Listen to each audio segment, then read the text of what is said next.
अस्सलाम वालेकुम नाजरीन, आप देख रहे हैं आपका अपना कोलार ट्रू न्यूज़ चैनल। शहर कोलार के पुलिस डिपार्टमेंट की तरफ से मिलादुन्नबी आने वाले मिलादुन्नबी के मुताल्लिक़ कोऑर्डिनेशन मीटिंग रखी गई, जिसमें शहर अंजुमन इस्लामिया के ज़िम्मेदार काउंसलर, साबिक़ काउंसलर और कई तंजीमों के लीडर्स, अमायदीन शहर और नौजवान मौजूद रहे। हर किसी ने आने वाले जुम्मा के दिन मिलादुन्नबी पर जो ने अपने ख़यालात पेश किए, तो अंजुमन इस्लामिया के ज़िम्मेदारों ने कहा कि जुम्मा के दिन ठीक 3:30 बजे अंजुमन इस्लामिया के सामने अलम कुशाई की जाएगी और वहाँ पर फातिहा दरूद व सलाम होने के बाद वहाँ से सीधे अमरपेट टीपू सुल्तान सर्कल जुलूस की शक्ल में पहुँचेगा और वहाँ से होते हुए KSRTC bus stand circle clock tower से सीधे शाही ईदगाह पहुँचकर असर की नमाज़ अदा की जाएगी और वहाँ से सीधे वही रास्ते से होते हुए जुलूस अंजुमन पहुँचेगा और वहाँ बयानात होंगे। और नौजवानों की मांग थी कि मीलाद के एक दिन अव्वल की रात जब हम अपने अपने मोहल्लों में लाइटिंग की सजावट में लगे हुए होते हैं तो बिलावजह पुलिस वाले आकर हमें रोकते हैं, बल्कि हम सजावट के लिए बाकायदा इजाज़त लिए होते हैं। इस बार ऐसा नहीं होना चाहिए। और कुछ नौजवानों ने कहा कि जहाँ जहाँ से जुलूस मिलादुन्नबी का जुलूस गुज़रेगा वहाँ पर इस रास्ते पर जितने भी शराब के दुकानें हैं उन दुकानों को बंद करा दें। और कुछ ने कहा कि मिलादुन्नबी की सजावट करने में जो करते हैं उसे दूसरे दिन निकालने की बात करते हैं, बल्कि हमें ये चाहिए कि जो मिलादुन्नबी को सजावट करते हैं उसे 3 दिन की मोहलत दें। इन सब बातों को पुलिस के डिपार्टमेंट के सामने रखा गया। इन बातों का ख़ास ख्याल रखते हुए एडिशनल DSP ने कहा कि जहाँ आपसे आपका जो मिलादुन्नबी का जो जुलूस गुज़रेगा, जैसा कि आपने कहा कि शराब के दुकानों को बंद करने के लिए, तो सवाल अच्छा है, इसको पूरा किया जाएगा। और मिलाद के दिन एक दिन पहले की रात ख़रीद व फ़रोख्त और सजावट के लिए रुकावट पुलिस वालों की तरफ से नहीं होगी। और पुलिस डिपार्टमेंट की तरफ से हिदायत दी कि मिलादुन्नबी के जुलूस में DJ की किसी भी शक्ल में ना हो और ऊंचे ऊंचे झंडे ना हो और गैर मुल्की झंडे ना हो, सिर्फ़ और सिर्फ इस्लामी झंडे हो और हमारे देश के झंडे हो, इससे कोई बात नहीं होगी। बार बार पुलिस डिपार्टमेंट की तरफ से नौजवानों को और अमायदीन शहर को हिदायत मिली कि DJ किसी भी कीमत पर किसी भी शक्ल में ना हो। अगर DJ की गाड़ी जुलूस के बीच में अगर मिली और ऊंचे ऊंचे झंडे दिखाई दे तो बाकायदा पुलिस डिपार्टमेंट की तरफ से क़ानूनी कार्रवाई की जाएगी। तो हम हमारे चैनल की तरफ से आप तक ये बात पहुंचाने की कोशिश कर रहे हैं कि DJ और ऊंचे ऊंचे झंडे ना लाएं, बिलावजह मिलादुन्नबी के जुलूस में मुश्किल पैदा ना करें और दूसरों को हम पर उंगली उठाने का मौका ना दें। इस मौके पर अंजुमन इस्लामिया के ज़िम्मेदार और काउंसलर्स और एक्स काउंसलर्स, कई कमेटी के लीडर्स मौजूद रहे। काउंसलर्स में जिसमें रफ़ी, हिदायत, एजाज़ और अमायदीन शहर मौजूद रहे।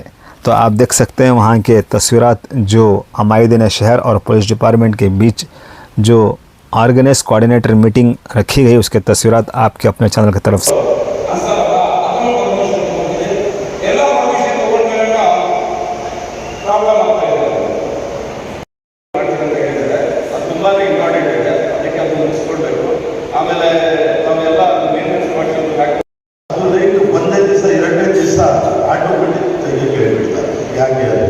ಬೇರೆ ಫಂಕ್ಷನ್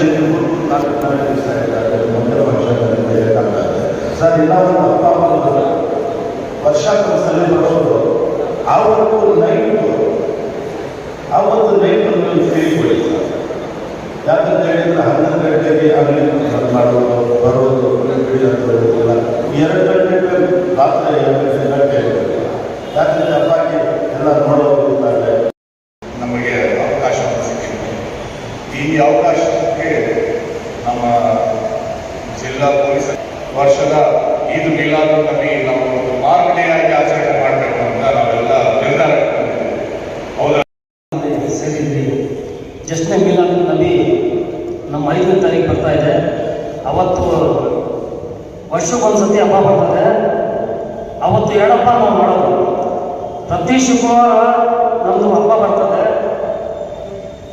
2 ಗಂಟೆಗೆ ನಮಾಜ್ ಮುಗಿಸ್ಕೊಂಡು ಮತ್ತೆ 5 ಗಂಟೆಗೆ ಜಶ್ನೆ ಮಿಲಾದುನ್ನಬಿಗೆ ನಾವು ಹೋಗಿ ಈದ್ಗಾ ಮೈದಾನ ಹೋಗ್ತೀವಿ.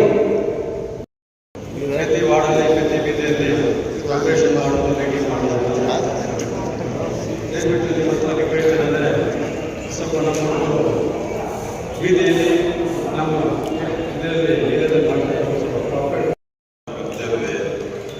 ईद के तक पहुँचते हैं जिस तरह से प्रोग्राम बनाया जाता है उसे फॉलो करते हैं। डिपार्टमेंट से हमारी एक छोटी सी गुजारिश है कि सवारियों में आने वालों को वहाँ बैरिकेड डालकर बंद कर देते हैं। पिछले 1 या 2 साल से इस पर हम गौर किए तो पैदल आने वालों को भी वहाँ पर रोक दिए थे।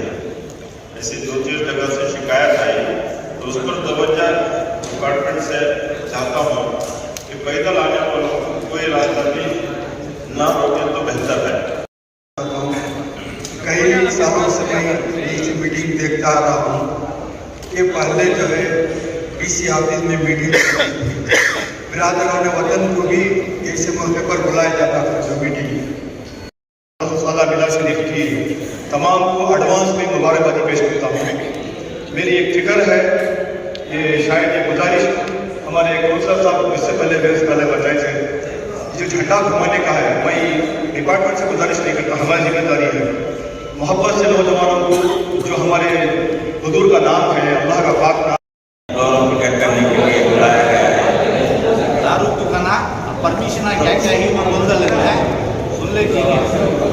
सबसे पहले हमें एक नसीब वाले बने जो ये झोपड़ी चल रही है 1,500 साल उसका एक अपना एक मौका है, का मौका हमको मिला है। मुझे ऐसे अपन के साथ गेमा में 1 साल था मेरा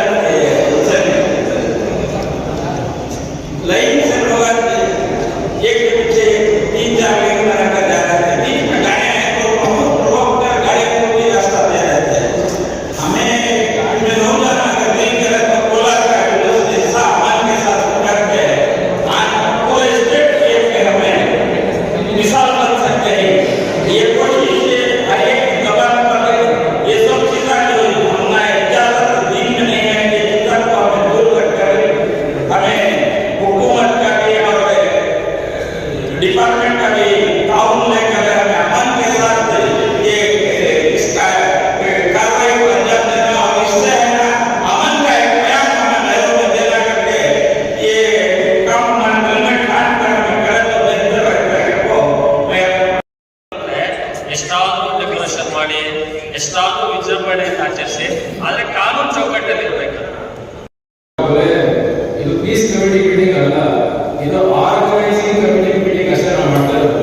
ಪೀಸ್ ಕಮಿಟಿ ಮೀಟಿಂಗ್ ಆರ್ಗನೈಸೇಷನ್ ಇದೆ, सब स्टेशन में कहीं नहीं बाबू डीसी ऑफिस में रखो भाई आए थे बहुत जने आए डीसी ऑफिस में रखो स्टेशन में ये बुलाए से एक कोऑर्डिनेशन सही रहते हैं। हाई कोर्ट डायरेक्शन नया जो होको है वो मालूम होने सबसे जरूरी है। इसके नौजवान कमेटी सबको कहीं को हम इन्वाइट करें ताकि बहुत इजी हो ये जो तुम्हारा जुलूस है तुम्हारा जो सेशन है इजी हो मतलब को कोई किच के वजह से नॉट फॉर पीस कमेटी अलग कमेटी नहीं बुलाते एक बोलो तुम्हें क्या करना चाहते हो तुम्हारा माइंड में तो हमें वैसा करना होती हो तो ಇಲ್ಲ ನೀವೇ ಮಾಡಿದ್ರೆ ನಮ್ಮ ಮಾಡಿದ್ರೆ ಇರ್ತದೆ ಕಾನೂನು ಬಿಟ್ಟು ನಾವು ಮಾಡಕ್ಕಾಗಲ್ಲ ತಿಳ್ಕೊಳ್ಳಿ ಫಸ್ಟ್ ಕಾನೂನು ಬಿಟ್ಟು ನಾವು ಯಾವ ಪರ್ಮಿಷನ್ ಕೊಡೋದಿಲ್ಲ ತಿಳ್ಕೊಳ್ಳಿ ಅದನ್ನ ಹೇಳಕ್ಕೆ ಕರ್ತಿದ್ದಾರೆ ಬೇರೇನೂ ಅಲ್ಲ ಸೊ ನಿಮ್ಮ ಮೈಂಡ್ ಅಲ್ಲಿ ನೀವು ಹೇಳೋದು ನಾವು ಕಾನೂನು ಬಿಟ್ಟಿದ್ದೇನೆ ಅದು ಓಕೆನಾ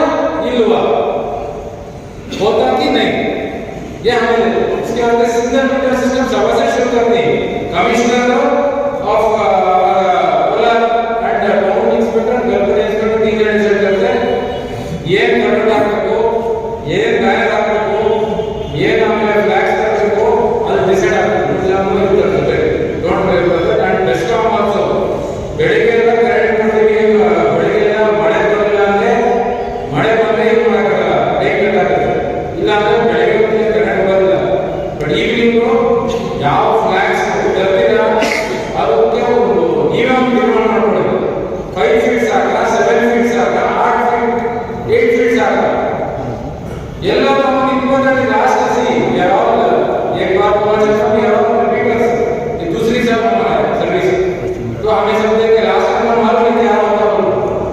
ये सर इसके वजह से मीटिंग बुला है। ये कंडीशन है मैं करता हूँ बुला लिया 100% कंडीशन आपको समय करना है। तो तुम्हें ये कर देते वो कर देते नहीं बिकॉज लास्ट ईयर में देखो ये सब कानून के हिसाब से होने का रूल्स कौन सा अपने ये कर देंगे वो क्या मैं नहीं बोल रहा हूँ मालूम है और इसमें हमें फुल फोर्स उसके वजह से बुला लिया बट वेरी इजीली तुम्हें करना वही समय कर लो ये हमारा वादा है but will be under the purview of the law.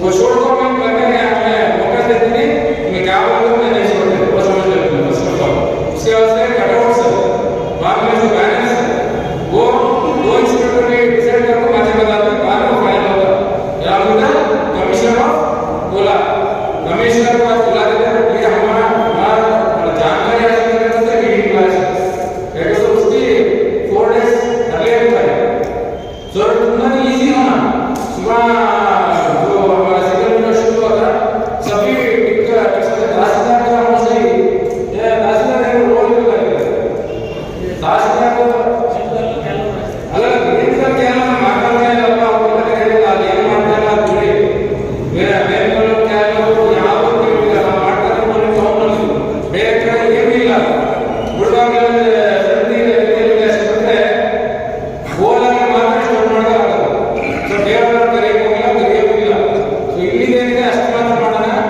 So ನೀವು ಏನು ಹೇಳಿದ್ರೆ ಆ ರಸ್ತೆಯಲ್ಲಿ ಒಂದು ಡ್ರಿಂಕ್ಸ್ ಅದಿಲ್ಲ ಆಲ್ಕೋಹಾಲ್ ಅಗ್ರಿಗಳ ಮಧ್ಯಾಹ್ನ ಮುಗಿಸಿದ್ರೆ ಅದು ಡಿಸಿ ಕೇಳ್ತೀವಿ ನಾವು ಎಕ್ಸರ್ಸೈಸ್ ಮಾಡ್ತೀವಿ ಅದೇ ರಸ್ತೆಯಲ್ಲಿ ಕ್ಲೋಸ್ ಮಾಡೋಕ್ಕಾಗಲ್ಲ ಅಥವಾ ಪೂರ್ತಿ ಕೋಲಾರ ಮಾಡ್ಸೋಕ್ಕಾಗಲ್ಲ ನೋಡಬೇಕು ಯಾಕಂದ್ರೆ ಇದು ಸರ್ಕಾರದ ಅಂಗಡಿಗಳಿಂದ ಸರ್ಕಾರ ಕಾರ್ಯ ನಾವು ಮಾಡ್ಸೋಕ್ಕಾಗೋದಿಲ್ಲ ಸೊ ಹಂಗಾಗಿ ಆ ರೀತಿಯಲ್ಲಿ ನಾವು ರಿಕ್ವೆಸ್ಟ್ ಮಾಡಿಸ್ಬೋದಾ ಅಂತ ಕೇಳ್ತೀವಿ ಎಕ್ಸರ್ಸೈಸ್ ಅವರು ಮಾತಾಡಿ ಈ ಸತಿ ತಿಳ್ಕೊಳ್ಳಿ ಲಾಸ್ಟ್ ಟೈಮ್ ಗೊತ್ತಿಲ್ಲ ಮೆಕ್ಕೆ ಸರ್ಕಿಲ್ ಹೇಳೋದು ಸಾಗರ ಎಲ್ಲ ಬಂದ್ ಮಾಡಿಸ್ತೀವಿ ಇದು ನನ್ನ ಗ್ಯಾರಂಟಿ ಗೊತ್ತಾಯ್ತಾ